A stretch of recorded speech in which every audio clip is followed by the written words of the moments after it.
좋아요와 구독하기는 사랑입니다. 안녕하세요, 부동산입니다. 2월 23일 금요일입니다. 어제는 제가 부동산 별별 수다만 올려드리고 방송 녹화를 못했습니다. 요새 재개발 강의 교육안을 매일 스튜디오 가서 촬영하느라고 좀 부동산 뉴스 읽는 거나 조금 소홀합니다. 양해를 부탁드릴게요. 아마 다음 주 초 정도까지 지금 얼추 촬영은 마칠 것 같은데, 그럼 다시 또 블로그라든가 방송이라든가 좀 집중해서 보도록 하겠습니다. 3월 달부터는 좋은 분양 물량들 예정되어 있는 게 많아서 지금 하고 있는 업무들 정도 마무리하면 그 다음부터는 올해 이제 분양하는 단지들을 좀 살펴보는 그런 작업들을 좀 하려고 그래요. 개인적으로는 이제 그게 올 상반기의 계획이거든요. 계속 좀 지켜봐 주셨으면 좋겠습니다. 자, 이번 주 마지막 뉴스 읽는 거네요. 한번 읽어보도록 할게요. 자, 첫 번째 뉴스입니다. 부동산 가격에 대한 내용들이 조금 요새 간간히 근래에 올라오는데, 요 그래프를 좀 보면 될 것 같아요. 한국감정원의 서울 구별, 2월 셋째 주, 2월 셋째 주, 죄송합니다. 2월 셋째 주 서울 구별 아파트 매매 가격 지수 변동률인데요. 한 1월달만 하더라도 이 강남 4구 동작구까지 여기가 엄청나게 뻘겋게 물들었던 것 같아요. 가격이 굉장히 많이 오른다 싶었는데, 지금 이제 2월 셋째 주 들어서는 색깔들이 좀 많이 바뀌었죠. 빨간 빛이 강 북으로 물들어서, 지금 한강변을 끼고 있는 마포, 용산, 성동, 광진구, 그중에서 용산구랑 광진구의 가격 약진이 되게 거세네요. 송파구는 여전히 많이 오르고 있는 것 같고, 강동구도 오르고 있습니다. 그리고 그 상승세가 점차 위로 퍼지고 있는 모양새인 것 같아요. 이 그래프만 좀 주차별로 쭉 모아 보더라도 부동산 가격 흐름들이 어떻게 변동되는지를 알 수 있을 것 같겠다는 생각이 드는데, 오히려 이제 많이 뜨거웠던 지역들 같은 경우는 살짝 가라앉는 모양새고, 그동안 좀 덜 올랐던 지역들의 가격 상승세가 이제 좀 움직이고 있다고 해야 되나? 이게 소위 말하는 순환매 장세, 갭매우기 장세. 좀 덜 올랐던 데들이 이제 뒤늦게 불타오르면서 매매 가격들 상승세가 움직여가는 그런 모양새를 나타내주고 있는 그래프가 아닌가 싶습니다. 기사에서도 그렇게 얘기하고 있어요. 서울 강남권 집값 상승세가 눈에 띄게 둔화됐고, 그리고 풍선 효과로 강북 주요 지역에서 가격 강세가 이어졌지만, 강세는 역시 한풀 꺾인 모습이라고 합니다. 자, 규제들이 계속 지금부터 이제 심화되는 부분도 있고, 그리고 다주택자들 물건들도 이제 얼추 정리될 만큼 정리되겠죠. 3월 말까지 잔금 받아야지 양도소득세 중과 피할 수 있으니까. 그리고 한편으로는 증여를 한다거나 이렇게 좀 보유세 부담 늘어나는 부분들을 피하기 위한 어떤 그런 노력들도 지금 계속 이루어지고 있는 것 같고요. 자, 용산이 0.61%로 아파트 매매 가격 변동률이 가장 높았다 그래요. 그래서, 근데, 지난주는 대체 얼마나 많이 올랐길래 지난 전주 대비 축소됐다는 거예요. 전주는 거의 1%가량 올랐나요? 아무튼 용산이 0.61% 상승해서 가장 많이 올랐고, 이어 광진구, 마포구, 성동구 순으로 올랐고, 마용성, 강북 3구죠, 대표적인. 그리고 광진구까지 한 마용, 성광, 강북 4구의 상승세가 강남보다는 되게 상승세는 높았다. 근데 강남이 그동안 계속 뜨거웠기 때문에, 강남권에 있는 강남 4구가 계속 뜨거웠기 때문에 그렇다고 보면 될 것 같습니다. 한편으로는 이제 전세가에 대해서 따로 토픽을 딱 집어가지고 낸 기사들이 많이 있었는데, 그냥 같이 나왔길래 이 기사에서 같이 읽어볼게요. 서울 아파트의 전세 가격이, 그러니까 서울 전세 가격 지수가 오히려 떨어졌다라는 기사들이 좀 나왔거든요. 38개월 만에 처음이라든가 이제 그런 식으로 표현되어 있는데, 보시면, 지금 아파트 매매 가격 지수는 전국은 아주 미미하게 올랐고, 수도권은 여전히 상승 모양새인데, 서울은 0.22%, 지금 지방 같은 경우는, 매매 가격 지수가 살짝, 0.04% 마이너스니까 약간 떨어진 모양새예요. 근데 그에 비해서 전세 가격 같은 경우는 전체적으로 계속, 안 좋은 것 같습니다. 서울 같은 경우도 0.02% 하락했다. 지난주에는 그냥 0% 변동 없는 거였는데 하락 반전하면서 전세 가격이 좀 떨어지고 있는 모양새를 보인다라고 하고 있고요. 그래서 이거는 아파트 가격 동향을 분석해 놓은 그래프인데, 그래프 보시면 아파트 가격은 이제 크로스하고 있네요. 매매가는 그래도 여전히 계속 오름세이긴 한데 전세 가격은 떨어지고 있는 그런 모양새로 바뀌고 있어요. 뭐 주변에서도 전세 잘 안 빠진다, 뭐 그런 얘기들이 들리곤 했었고, 전세 찾는 사람들 별로 없다. 그리고 뭐 최근에 큰 투자 흐름이 재건축이라든가 이런 재건축과 같은 정비사업 투자 같은 경우가 좀 힘들어지고, 뭐 계속 악재들이 터졌잖아요. 안전진단 강화한다, 내 구조 부분 많이 보겠다, 뭐 이렇게 되면서 그리고 또 뭐 재건축 조합원 지위 변경 금지 규정 때문에 사업 가는 데는 살 수도 없고, 분양권 같은 경우도 양도소득세가 이제 50% 세율이 강화되고 그러면서 매도인들 같은 경우도 세금도 많이 내야 되고 하니까 오히려 매물을 잠그고, 뭐 이런 식으로 살 수 있는 물건들이 좀 줄어들게 되니까 결국은 좀 대출 부담이 적은 부동산을 매수한다라고 생각하면서 사람들이 그냥 기존에 있는 아파트들 중에서 좀 멀쩡한 것들, 이런 것들을 전세 끼고 사는 이런 형태들로 매매들이 많이 쏠리기 시작했죠. 그런 거래들을 되게 지금 많이 하고 있는 것 같아요, 현장에서는. 그러다 보니까 이제 이런 현상이 생기는 거죠. 전세 끼고 물건을 사거나, 또는 일단 주인이 살고 있던 집 매수를 한 다음에 전세금을 받아서 전세금으로 일부 대금 지급하고 나머지 이제 현금 가지고 이렇게 매매하려고 하는 수요들이 아파트들을 보는데, 그렇게 되면 전세 물건, 그러니까 재고주택 시장에서 전세 물건은 하나 늘어나는데 매수는 뭔가 집을 살려고 알아보고 있고 전셋집을 구하려고 알아보지 않다 보니까 이렇게 전세 수요는 줄고 전세 물건들은 재고주택 시장이 늘어나고, 또 한편으로는 입주 물량들이 경기도권은 계속 지금 많이 있는 상황이고, 서울 같은 경우도 올해 이제 입주 물량들이 늘어나고 있는, 신규 아파트들 입주 물량들이 늘어나는 분들이 같이 이제 영향을 끼치다 보니까 이렇게 전세 가격도 하락 반전하고 있는 결과가 나오지 않나 생각됩니다.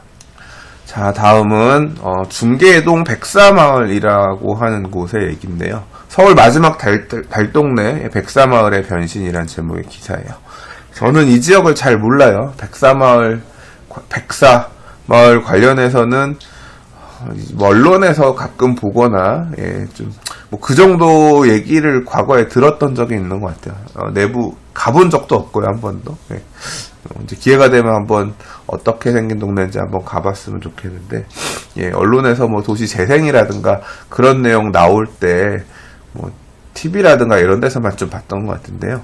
지금 기사 내용을 보니까 이러네요. 여기가 이제 개발 사업을 좀 추진했던 굉장히 낙후된 주거 지역인 것 같아요. 원래 이제 LH에서 재개발 형태, 재개발이라기보다는 뭐 주거환경 개선 사업 이런 게 아니었을까 싶긴 한데, 아무튼 원래 LH가 사업 시행자로서 이 지역을 개발하려고 했었던 것 같아요.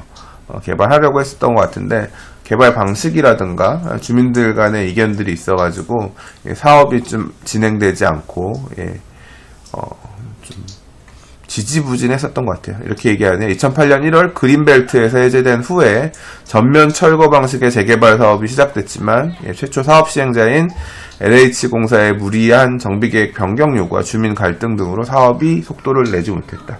그런데 이제 사업 시행자 지위, 우리가 보통 재개발 사업이나 재건축 사업 같은 경우는 주민들이 조합을 결성해서 사업을 하기도 하고요. 또는 최근에는 뭐 정비사업 중에 신탁회사들이 사업 시행자로 지정이 돼서 이 정비사업을 하기도 하죠. 근데 여기는 그런 게 아니라 앞서서 LH에 대한주택토지공사에서 토지주택공사 LH니까 거기에서 사업을 시행하려고 하다가 이제 손을 떼고 SH공사가 작년 7월, 그러니까 서울시 산하의 서울주택도시공사가 이제 사업 시행자로 지정이 됐대요. 그래서 사업 계획을 어느 정도 수립을 했나 보다. 내용을 보니까 일단 도시 재생 사업 방식하고 정비 사업 방식이 포함되어 있는 형태의 사업 계획을 세웠다고 하고요. 중대형 가구를 줄이고 소형 가구를 늘리는 방식으로 문제를 극복했고, 예, 당초에 시가 추진했던 저층 주거지를 보존하는 계획으로 뭐 이렇게 하나 봐요. 그래서 1층에서 3층 임대주택, 그러니까 백사마을은 최고 20층 높이 아파트와 저층 1층에 3층 임대주택 2천여 가구가 공존하는 신주거지역으로 탈바꿈하게 된다라고 합니다. 아직 어떤 식으로 이제 나중에 초기 아직 사업 진행하는 과정에서는 초기 단계일 테니까요. 조금 변화되는 모습은 봐야 될 것 같고요. 여기 좀 더 설명이 나와 있네요. 예. 1960년대부터 자생적으로 형성된 지형과 골목길, 계단길 등 서민 주거지 특성을 보존하면서 지상 1층에 3층의 저층형 임대주택 가구 698가구를 건립하는 게 핵심이다. 그러니까 좀 구릉지 이런 데겠죠. 예. 저층 주거 지역들 같은 경우는 골목길, 계단길 이렇게 보존하면서 임대주택지로 하고 나머지 택지 14만 6,900제곱미터. 그럼 얼마예요? 한 4만 몇천 평 정도 되겠네요. 예, 그 정도에는 아파트 기존에 있는 주택들 철거하고 공동주택을 한 1840가구 정도 이렇게 철거해서 아파트를 짓는다고 합니다. 그러면 여기는 주택 공급 형태가 어떻게 되는 건지 모르겠네요. 뭐 나중에 공급 일반 분양 같은 경우도 나올지 모르겠습니다. 아무튼 이렇게 노후했던 주거 지역들, 중계동 백사마을 지역도 개발이 된다고 하네요. 언제 기회 되면 저도 한번 이 동네 어떻게 생긴 동네인지 한번 가서 구경해 봐야겠습니다. 자, 다음 기사는 재건축 안전진단 관한 얘기입니다. 올해 들어서 안전진단, 재건축 사업의 안전진단 또는 이제 재건축 사업을 추진할 수 있는 연한 관련된 기사들이 뭐 제목을 바꿔서 계속 나오네요. 결국 정부가 추진하고자 하는 방향 자체는 재건축 쉽게 안 해주겠다는 거였죠. 처음에 언론에 거론되던 얘기는 연한을 가지고 아예 그냥 오래되지 않았으면 재건축 사업 밀어넣을 생각도 하지 마세요. 이런 식으로 얘기를 하다가 이게 좀 언론에서 좀 욕을 먹었죠. 욕을 먹고 하다 보니까 좀 다른 형태로 내용을 바꾼 것 같습니다. 좀 명분을 세웠다고 해야 될까요? 예.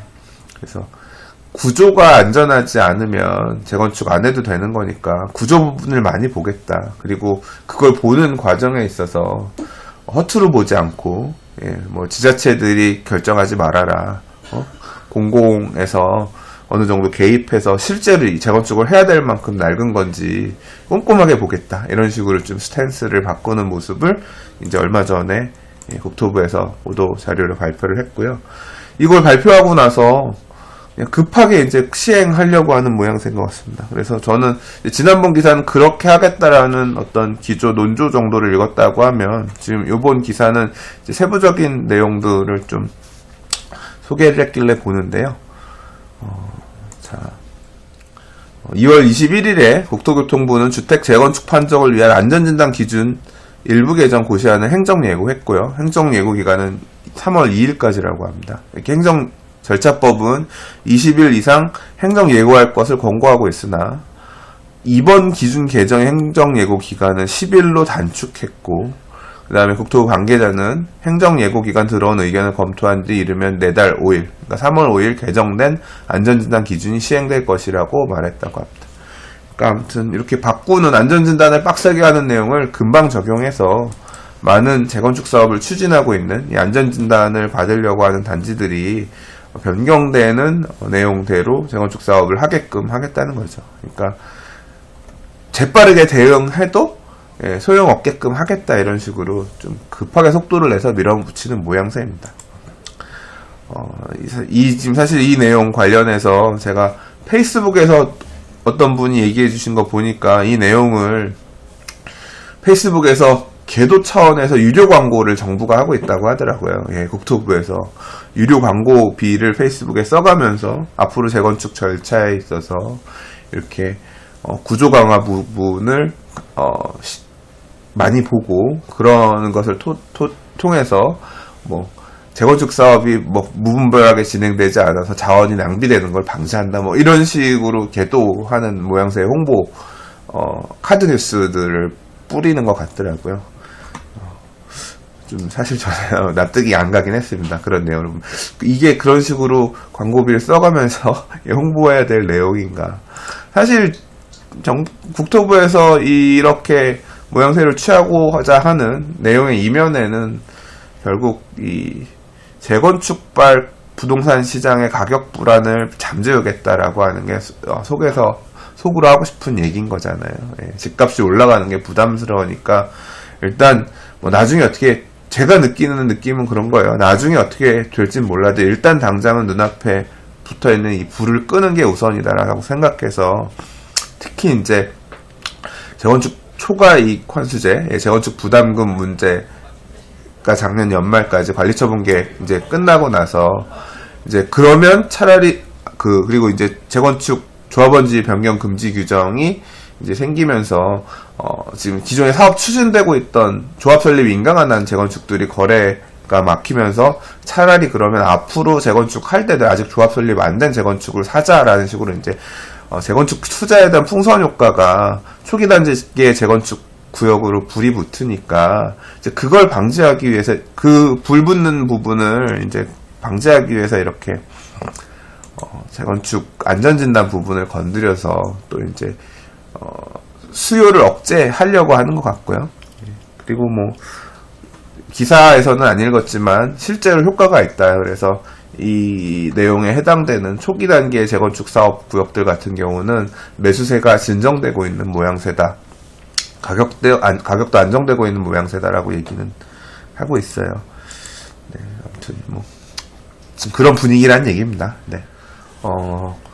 이번 기사는 공공택지에 단기 임대 아파트 못 짓는다라는 얘기예요. 지금 북위례에 대한 얘기입니다. 예, 북위례 이제 택지 조성을 해서 공공택지죠. 예, 공공택지, 북위례의 공공택지에 이제 보통 땅을 팔죠. 예, 토지 조성한 사업 시행자가 땅을 매각을 하면 뭐 여러 가지 방식으로 해서 매각을 하는 것 같아요. 근데 이제 매각을 하는 땅 중에 이제 공공이 공급하게 되는 공공 분양 물량도 있지만 민간 건설회사라든가 민간 시행사가 땅을 매입해서 이제 시행을 해가지고 주택을 공급하게 되는 토지들도 있죠. 그러니까 민간이 사업 주체가 되는 토지들도 있는데 지금 북일에서 지금 보니까 뭐 몇몇 건설회사들이 분양가 상한제를 좀 피해서 좀 수익을 좀 더 내보고자 하는 그런 생각에서인지 주택을 분양하라고 이제 땅을 줬더니 분양하지 않고 우리는 임대 분양하겠다. 그래서 좀 분양가를 좀 더 올려보려고 하는 꼼수를 쓴다고 해야 되나요? 예. 분양가 상한제 회피용 임대 전환. 예, 이런 식으로 모양새들을 계속 보이기 시작했어요. 그랬더니 이게, 청약하시려는 분들 중에 이런 공공택지의 민간 분양 물량들 청약하려고 대기하고 계셨던 분들이 많이 계시거든요. 특히 이제 북일에 같은 경우는 작년부터 굉장히 언제 나오냐를 기다리고 계셨던 분들이 많이 계시죠.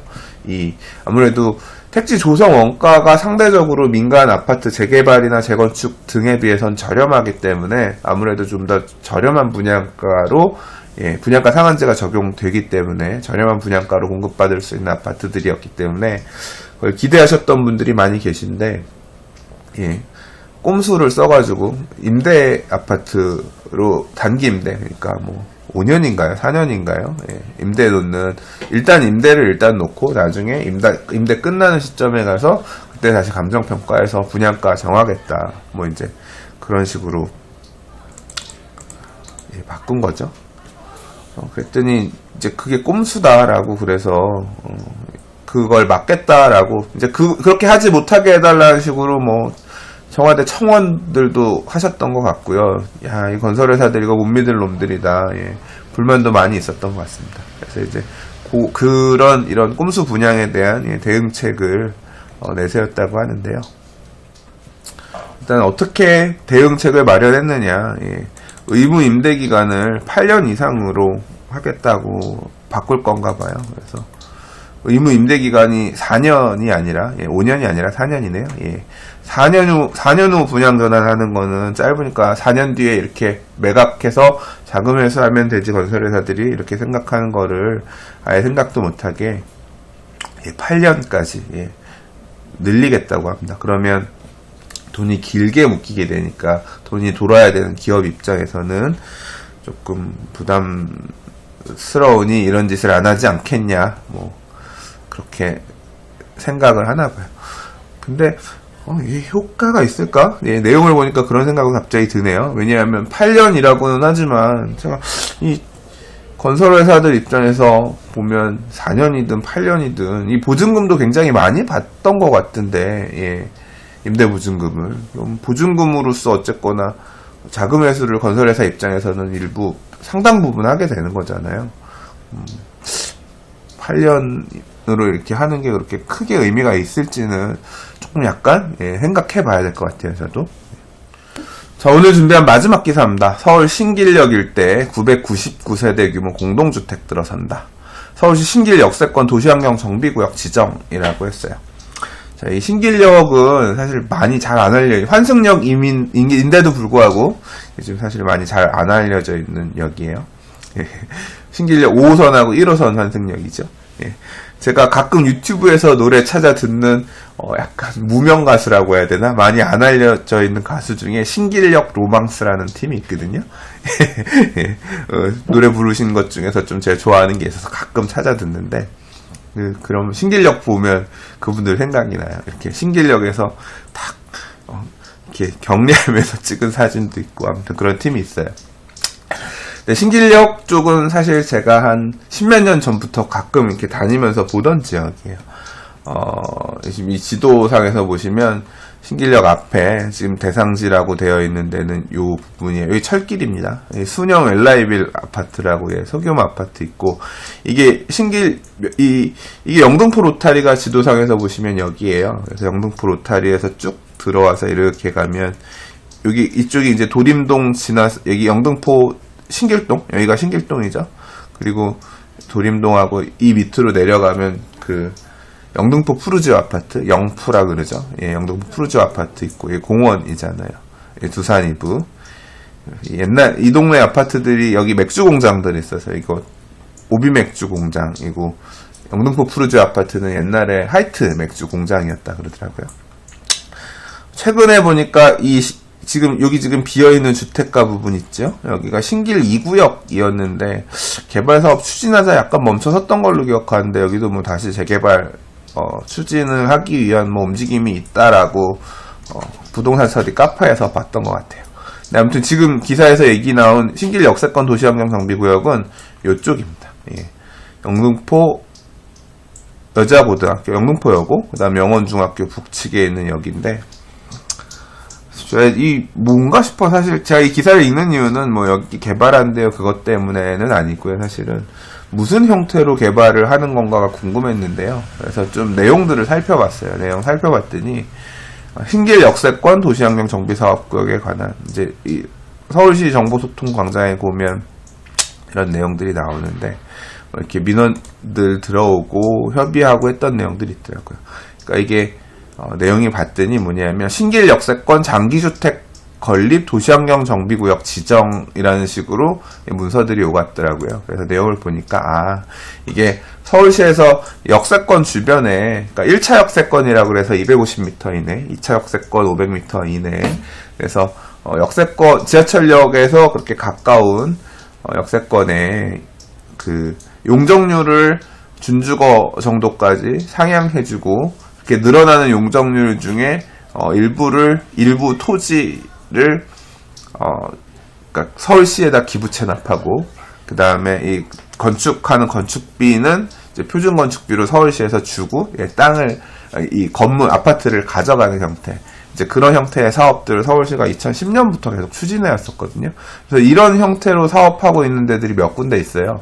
신대방공 쪽에 가면 신대방 역세권 같은 경우도 있고, 근데 이제 그런 방식으로 사업하는 걸로 가는 거예요. 근데 이 기사에서 보면 저는 신길 역세권 공공임대주택 건립 도시환경 정비 계획이라는 식으로 얘기 나와서, 공공임대 장기전세주택 사업은 알겠는데 공공임대주택 건립 도시환경 정비 사업은 뭐지 싶어서 내용을 찾아본 거예요. 봤더니 생각해보니까